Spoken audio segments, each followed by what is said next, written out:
Friends, ಎಲ್ರಿಗೂ ನಮಸ್ಕಾರ. ನಾನಿವತ್ತು ಬಿಸ್ಕೆಟನ್ನು ಮನೇಲಿ ಯಾವ ಥರ ಮಾಡೋದನ್ನು ಶೇರ್ ಮಾಡ್ಕೊಡ್ತಾ ಇದ್ದೀನಿ.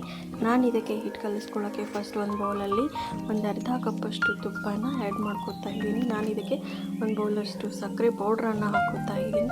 ಇದು ಚೆನ್ನಾಗಿ ಕಲಿಸ್ಕೋಬೇಕು ಅನ್ಕ ನಾನು ಚೆನ್ನಾಗಿ ಕಲಿಸ್ಕೊತಾ ಇದ್ದೀನಿ. ಕಲಿಸ್ಕೊಂಡ ತಕ್ಷಣ ಇದು ಈ ರೀತಿ ಆಗುತ್ತೆ. ಈ ಥರ ಆದಮೇಲೆ ಒಂದು ಕಪ್ಪಷ್ಟು ಮೈದಾ ಹಿಟ್ಟನ್ನು ಹಾಕಿದ್ದೀನಿ.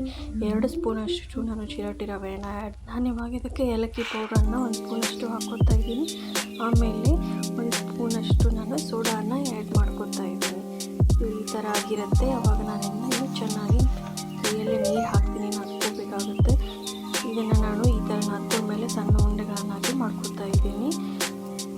ಈ ಥರ ಆಗಿರುತ್ತೆ. ನಾನು ಆಲ್ರೆಡಿ ಆವಾಗಲೇ ಗ್ಯಾಸ್ ಮೇಲೆ ನಾನು ಸ್ಟೀಮನ್ನು ಇಟ್ಟಿದ್ದೀನಿ. ಅಂದರೆ ಇಡ್ಲಿ ಸಟ್ಟಲ್ಲಿ ಸ್ವಲ್ಪ ಕೆಳಗಡೆ ಉಪ್ಪು ಹಾಕಿ ಸ್ಟ್ಯಾಂಡ್ ಇಟ್ಟು ಕಾಯೋಕ್ಕೆ ಇಟ್ಟಿದ್ದೀನಿ. 10 ನಿಮಿಷ ಅದು ಕಾಯ್ತಾ ಇದೆ.